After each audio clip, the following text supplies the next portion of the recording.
بسم اللہ الرحمن الرحیم۔ حالت حیض میں قرآنی اور نبوی دعائیں پڑھنے کا حکم۔ حالت حیض میں ہر طرح کی دعائیں پڑھنا جائز ہے، حتیٰ کہ وہ دعائیں بھی پڑھی جا سکتی ہیں جن کے الفاظ قرآن کریم اور احادیث طیبہ میں وارد ہیں۔ اس حال میں دعائے قنوت پڑھنا بھی درست ہے۔ حالت حیض میں سلام اور اذان کا جواب دینا کیسا ہے؟ حالت حیض میں اذان کے کلمات کا جواب دینا اور اس کے بعد دعا پڑھنا سب درست ہے۔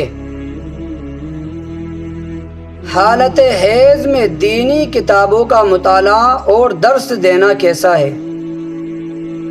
ناپاکی کے ایام میں دینی کتابوں کا پڑھنا، مطالعہ کرنا اور درس دینا جائز ہے، لیکن ان میں جہاں قرآن کریم کی آیت لکھی ہو اس جگہ ہاتھ لگانا اور وہ آیت زبان سے پڑھنا جائز نہیں ہے۔ حالت حیض میں قرآن کریم کی کمپوزنگ کرنا یعنی کمپیوٹر میں لکھنا کیسا ہے؟ حالت حیض میں قرآن کریم کو ٹائپ مشین پر ٹائپ کرنا یا کمپیوٹر میں کمپوز کرنا مکروہ ہے۔ قرآن کریم کی عظمت کا تقاضا یہ ہے کہ کامل پاکی کے بعد ہی یہ کام انجام دیا جائے۔ قرآنی آیات والے لاکٹ وغیرہ چھونے کا حکم۔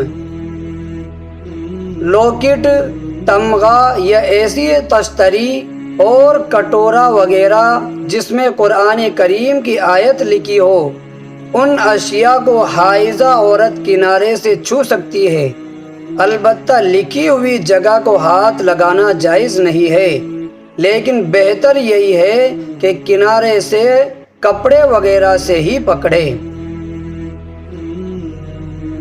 حالت حیض میں قرآن پر نظر ڈالنے کا حکم۔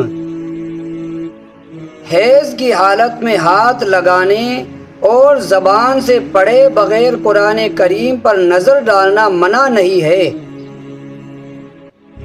حالت حیض میں مسجد میں جانے کا حکم۔ حیض کی حالت میں مسجد شرعی کے اندر جانا جائز نہیں ہے۔ مسجد سے ملحق کمروں اور باہری احاطے کا یہ حکم نہیں ہے۔ حالت حیض میں وعظ کی مجلس میں جانے کا حکم۔ حائضہ عورت کے لیے وعظ و نصیحت کی مجلس میں شرکت درست ہے، بشرطے کہ یہ مجلس مسجد میں منعقد نہ ہو۔ حالت حیض میں طواف کا حکم۔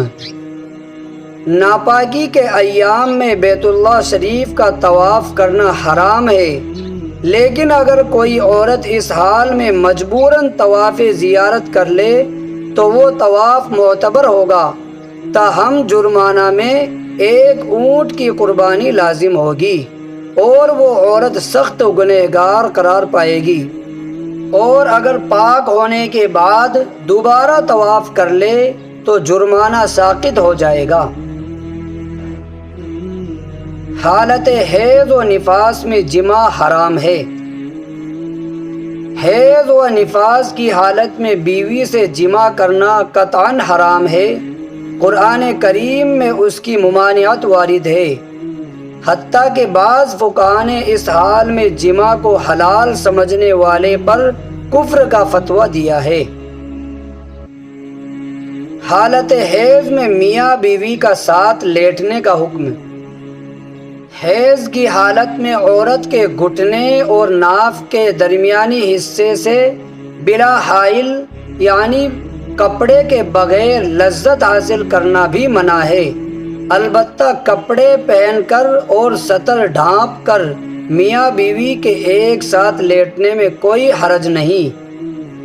اسی طرح گھٹنے کے نیچے اور ناف کے اوپر کے حصے سے لذت مطلقاً جائز ہے۔